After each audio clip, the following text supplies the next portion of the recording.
Inegavelmente o Abel Ferreira é um monstro e o Palmeiras então é o primeiro semifinalista da Taça Libertadores da América de 2023. Tudo sobre esse jogo e mais depois da vinheta.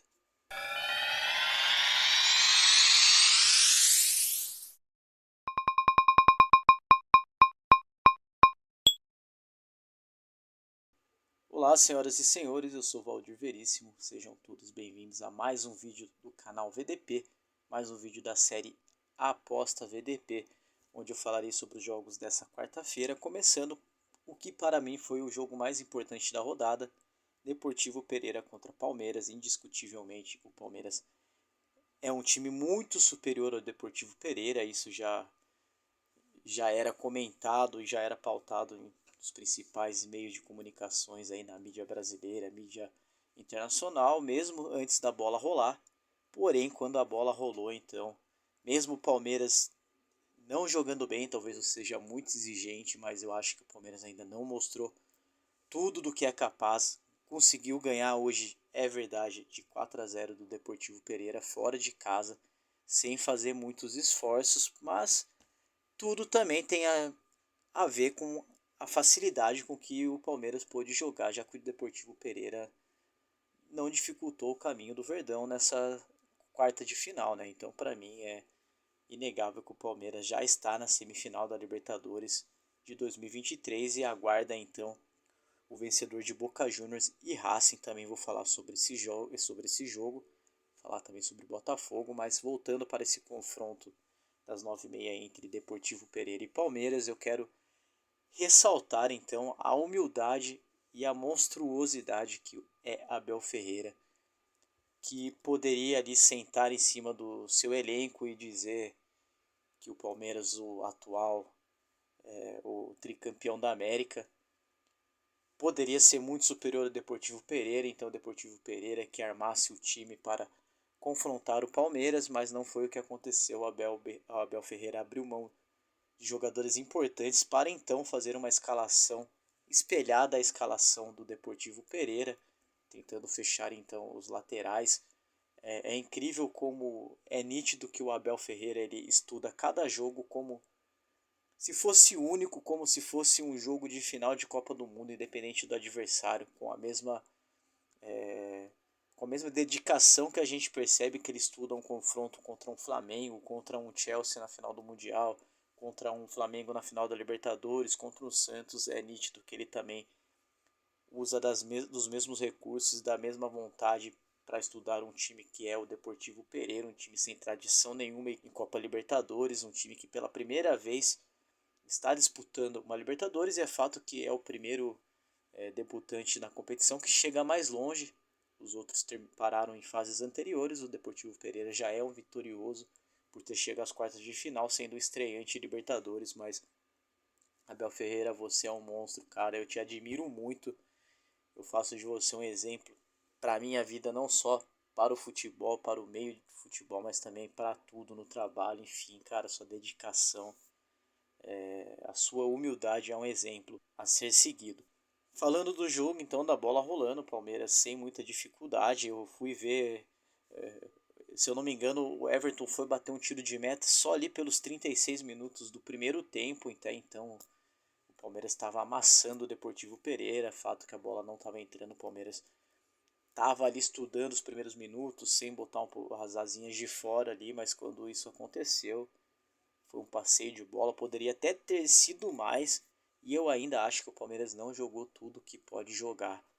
E espero que isso não seja um problema. Eu fico desconfiado, sério mesmo, porque para mim até agora o Palmeiras não pegou ninguém pela frente. Quem poderia ser o adversário que complicaria a história do Palmeiras nessa Libertadores seria o Atlético Mineiro, mas que também não conseguiu dificultar o caminho do Verdão. O Palmeiras, sem dificuldade nenhuma, conseguiu passar pelo Atlético Mineiro. Então, aqui ó, palmas para o Palmeiras pela vitória incontestável. Para mim já não precisaria nem ter jogo de volta. O Palmeiras é sim o primeiro semifinalista da Copa Libertadores da América de 2023. Outro jogo então de campeonato continental, Botafogo contra Defensa e Justiça. Depois que eu fiquei sabendo que o time do Botafogo seria um time alternativo, Esse Lei Botafogo a 1,79 começou a ter bastante valor para mim, porém eu não peguei. Fiquei só na precificação mesmo, anotei aqui que talvez esse Lei ao mandante favorito teria valor, ou então o Beck Defensa e Justiça 5.2.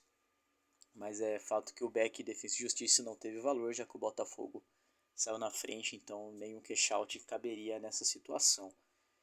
Sem muito o que falar, o placar para esse jogo, até enquanto estava 1 a 0, eu estava aqui pensando que eu iria falar sobre esse jogo do Botafogo, e enquanto estava 1 a 0 eu iria falar ali que foi até um placar legal, um placar excelente para o Botafogo, por estar com um time alternativo e tudo, mas a hora que ficou 1 a 1 eu acho que o Botafogo vai ter muita dificuldade na casa do Defensa e Justiça jogando na Argentina. Mas aí a questão é, o que o Botafogo quer com a Sul-Americana? O Botafogo quer ser campeão da Sul-Americana? Ou o Botafogo quer usar da Sul-Americana apenas para fazer teste no seu elenco, porque o foco total é o Campeonato Brasileiro? O que é? Já que eu já acho que o Botafogo é campeão do Campeonato Brasileiro dessa temporada, então incontestavelmente o Botafogo já estará na Libertadores do próximo ano. Mas será que o Botafogo está mesmo abrindo mão dessa Copa Sul-Americana? Isso a gente vai ter que saber no próximo jogo. Será que o Botafogo vai escalar o time titular? Se a intenção é ganhar a Sul-Americana, então para mim a escolha do Botafogo hoje de entrar com um time alternativo foi péssima. Foi um erro tremendo, um erro absurdo. Agora, se o Botafogo só está focado no Campeonato Brasileiro e quer só cumprir tabela na Copa Sul-Americana, aí tá tudo certo. Foi um ótimo placar até, com chances até de com o time alternativo chegar na Argentina e repetir esse empate, ganhar nos pênaltis ou então até ganhar o jogo. Mas vamos saber como que vai ser então no próximo jogo. Para mim, se o Botafogo colocar o time titular para jogar contra o Defensa e Justiça na Argentina, é sinal de que essa escalação de hoje foi um erro. Outros jogos então dessa quarta-feira, Série B de Campeonato Brasileiro, jogos atrasados da 17ª rodada, então CRB e Avaí, 1 a 1 esse jogo, dois times ali ruins, né? Times que o Avaí principalmente brigando para não cair, brigando para não ficar no Z4. Fato é que até que não foi um mau placar para o Avaí esse 1 a 1.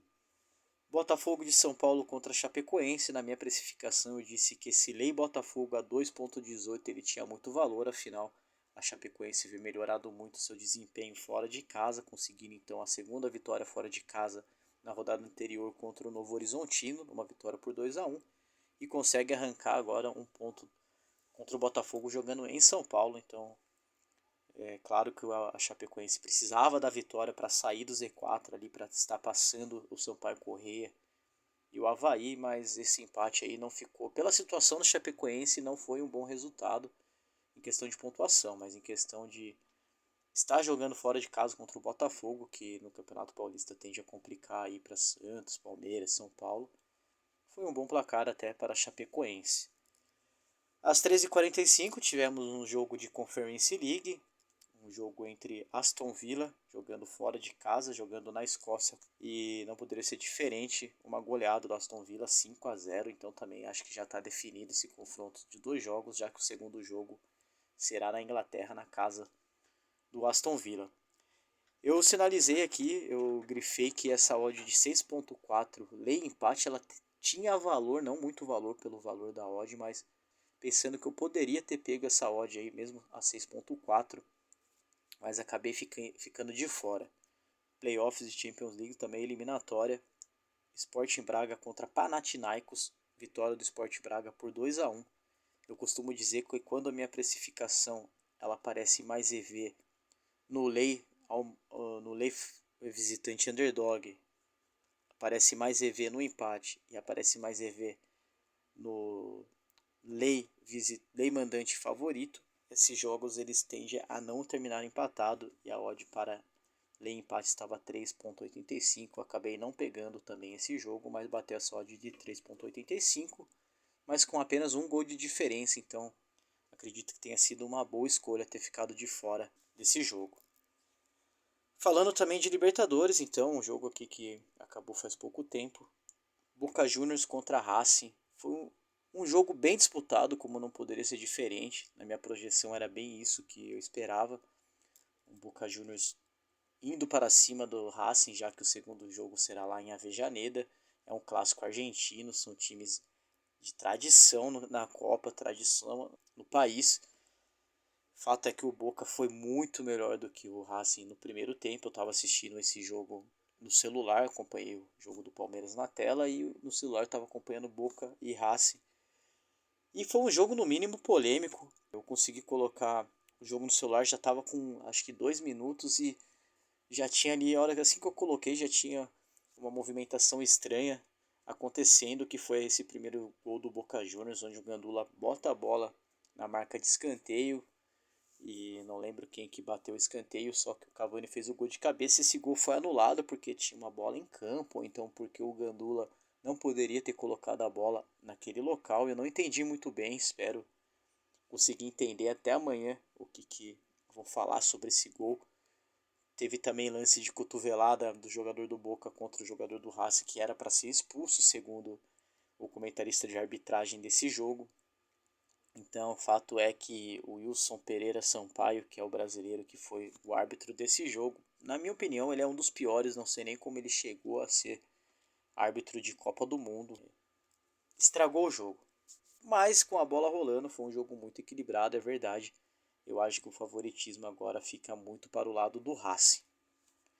Finalizado então essa rodada de quarta-feira, vamos para os jogos de quinta-feira. Poucos jogos, apenas 3 jogos. Jogos de Sul-Americana e de Libertadores também. Jogo isolado de Libertadores às 21h30. Fluminense contra a Olímpia. O Olímpia que dificultou para o Flamengo, jogando no Maracanã e jogando também em seu estádio.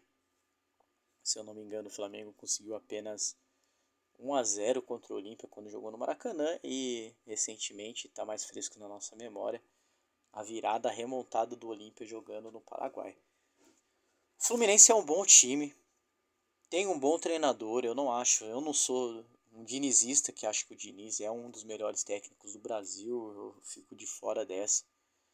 Eu acredito que ele está numa prateleira de técnicos que tem boas ideias e boa personalidade e um bom perfil assim nos métodos dele, ele tem convicção no processo, mas eu acho que o Diniz já tem um bom trabalho no Fluminense, apesar se for eliminado ou não. O Fluminense tem que ir para cima do Olímpia, levando em consideração, fazendo um paralelo e pegando como parâmetro o quanto o Olímpia jogou bola contra o Flamengo no Paraguai. Eu acredito que o Fluminense tem que tentar pelo menos um resultado de 2 gols de diferença para ir tranquilo para o Paraguai. Senão vai também sofrer na mão do Olímpia, assim como o Flamengo sofreu. O fato é que o ambiente do Fluminense é bem diferente do ambiente do Flamengo, isso também muda tudo. Mas os dois times aí eu acho até que tem um equilíbrio. Porém, na minha precificação, o mais EV ficou para o Olímpia, numa odd exagerada. Para mim, essa odd ela tá um pouco desregulada. Essa odd de 10 para a vitória do Olímpia, 4,8 para empate e 1,44 para a Lei Fluminense. Repetindo então o que aconteceu no jogo entre Braga e Panathinaikos, na minha precificação, ela se mostra mais que esse jogo não terminará empatado, mas um Lei empate a 5,2 para mim é muita coisa, então vou ficar de fora desse jogo, vou só mesmo acompanhar. Jogos de Sul-Americana, jogo confronto aí brasileiro, América Mineiro contra Fortaleza. Para mim não deu mais EV em nenhum dos lados, nem para Fortaleza, nem para a Lei América, nem para a Lei Fortaleza. É um jogo muito equilibrado também, na minha opinião. Dois times que no Campeonato Brasileiro não estão muito bem. O América, então, nem se fala. O América é o lanterna ainda do Campeonato Brasileiro, se eu não me engano. Mas dentro da Sul-Americana, o América tem conseguido fazer bons jogos, tem conseguido classificar ali, que seja nos pênaltis ou então conseguindo fazer um bom jogo contra o Red Bull Bragantino, mesmo em São Paulo. Vai pegar o Fortaleza, então, fora de casa. Eu também não conseguiria fazer uma entrada nenhuma devido ao equilíbrio desses dois times. LDU contra São Paulo, muito difícil jogar contra LDU lá, a gente sabe disso, tanto para times de Libertadores contra para times de Sul-Americana. O fato é que o São Paulo está embalado, o São Paulo está jogando muito bem, tem reforços, é fato, o Lucas chegou não só como um jogador, mas também o time, para mim o São Paulo foi certeiro no time da contratação do Lucas. Então eu acho que essa odd de 3,55 para a vitória do São Paulo, colocando o São Paulo como underdog desse confronto, para mim ela está um pouco desregulada e talvez o valor esteja realmente nesse back São Paulo. Fora isso, quero deixar aqui o meu muito obrigado. Tá aí a oportunidade de se inscrever, ativar o sininho de notificação e até o próximo vídeo. Um abraço.